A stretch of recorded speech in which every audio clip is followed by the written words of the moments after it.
Hey everyone, welcome to this explainer. If you're gearing up to tackle the technology in education portion of the LET, the Licensure Examination for Teachers, you are in the exact right place. Today, we're going to dive deep into the core material together. Think of this as your ultimate roadmap. We'll be uncovering the foundational theories, the practical frameworks, and those critical legal boundaries that literally always show up on the exam. So let's jump right in. Here's our quick game plan for today. We're going to break down 5 sections. First, the true meaning of EdTech. Then, moving concrete to abstract. Next, frameworks for tech integration, followed by designing digital materials, and we'll wrap the whole shebang up with legal rules and equity. All right, let's kick things off with Section 1, the true meaning of EdTech. You know, it's so incredibly easy to fall into the trap of thinking EdTech just means flashy tablets, coding, or high-speed internet. But if we look at the core definition, it's actually the systematic application of scientific knowledge to practical tasks in education. That word right there, systematic, is absolutely crucial. A purposefully chosen old-school chalkboard, that is educational technology. But randomly throwing on a YouTube video just to kill 15 minutes of class time, that's not. It is all about the purposeful system you use to actually support student learning. Moving right along to Section 2, moving concrete to abstract. Okay, let's dive into this, because this is one of the most consistently tested concepts out there. Edgar Dale's cone of experience is this fascinating model that basically says learning exists on a continuum. At the very wide base of the cone, we have the most concrete experiences. Think direct, purposeful activities where your learners are actually doing something in real life, using all of their senses. But as we move up that cone through contrived experiences like physical models, up through watching videos, and all the way to the very top, the experiences become increasingly abstract. So what does this mean for you?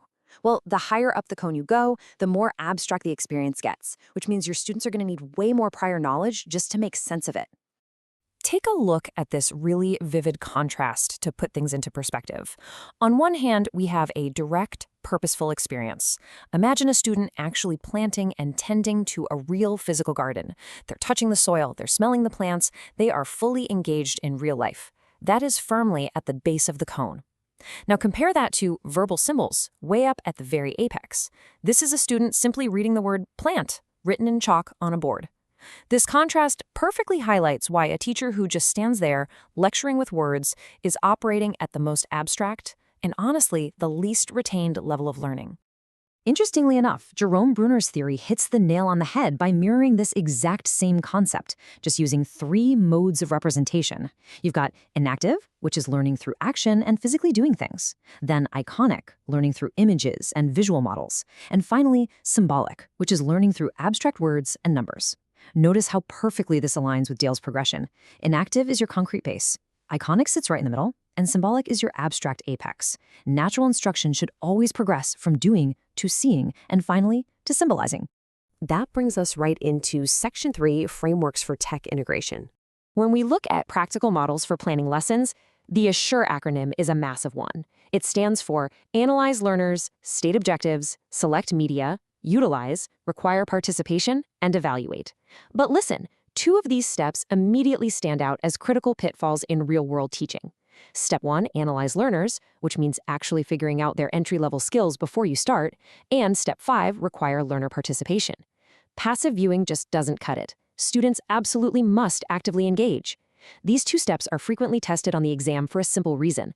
They happen to be the exact steps teachers most commonly skip when they get busy. And actually, when you hit that step of selecting your media, you need to rigorously evaluate its true impact. You should always pose this critical question to yourself. Could this task exist in exactly this form without technology? Honestly, this is the ultimate litmus test. It tells you whether you're truly integrating technology to enhance learning, or if you're just using a $5,000 smartboard as a glorified, expensive substitute for a simple dry erase marker. Which leads us seamlessly into the SAMR model: substitution, augmentation, modification, and redefinition. Let's think about that smartboard example. If your students are just typing an essay on a laptop instead of handwriting it, the actual task hasn't changed one bit. That's just substitution. But imagine this. What if your students here in the Philippines connect via a live video call with students in Japan, and together they co-author a bilingual digital book, publish it online, and receive feedback from a global audience? That task was literally impossible without technology. And that, my friends, is redefinition. That's where true transformation happens.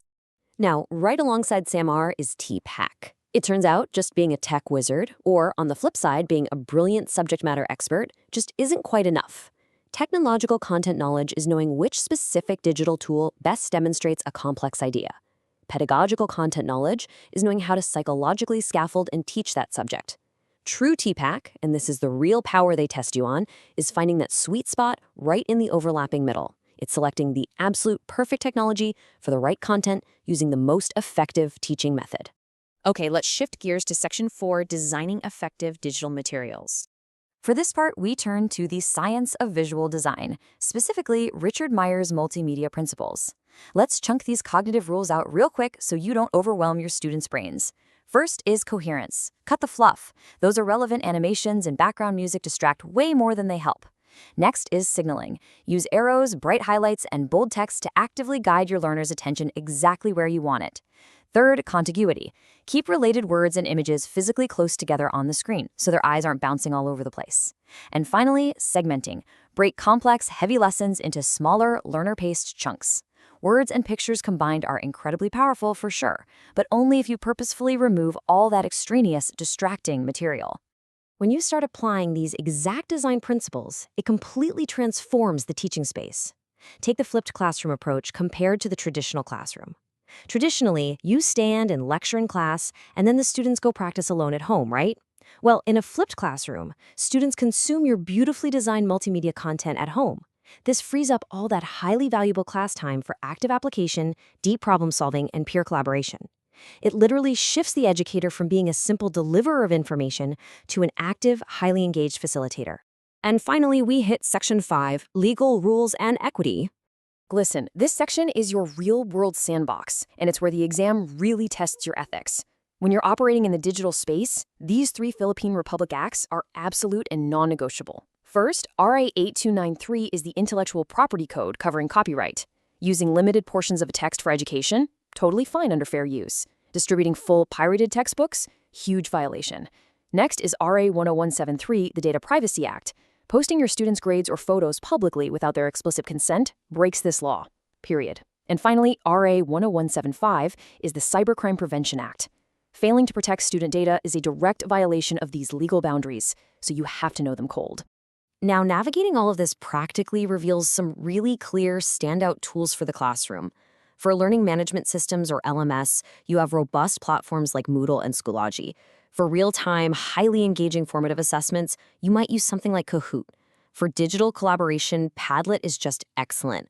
And for science and math simulations, PhET is a fantastic option. I want to highlight PhET specifically because it's offline capable, which makes it incredibly valuable for ensuring consistent access in areas where the internet might be a bit spotty. And actually, mentioning offline capabilities leads us directly to a massive issue, the digital divide.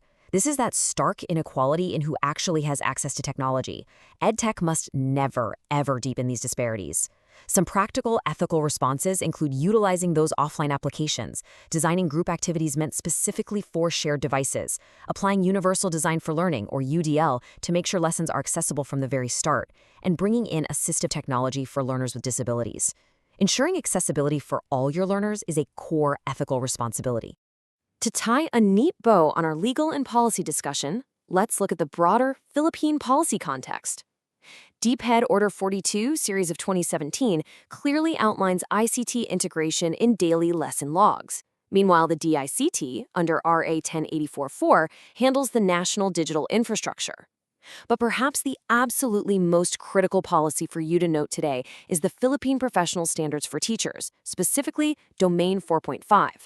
This mandate makes it crystal clear ICT integration isn't just a nice-to-have. It is a strict, core competency requirement for every single licensed teacher out there. As we wrap up today's explainer, I want to leave you with this incredibly powerful takeaway. Technology is a tool, not an end in itself. Literally every model we've talked about today, Assure, SAMR, TPAC, points directly to this one truth. You could have the most expensive, cutting-edge digital setup in the entire world, but if it doesn't serve a clear pedagogical learning objective, it's essentially useless. Always remember, a skilled, passionate teacher equipped with simple, purposeful materials will always outperform an unskilled teacher who is just relying on flashy tech. You are the most important variable in that classroom. So the final question you need to ask yourself is this. When you finally walk into your own classroom, will you let the technology drive your teaching, or will you use those tools purposefully to serve your students? Keep that core principle clearly in your mind as you head into your exam. Thank you so much for joining me on this explainer, and absolute best of luck to you.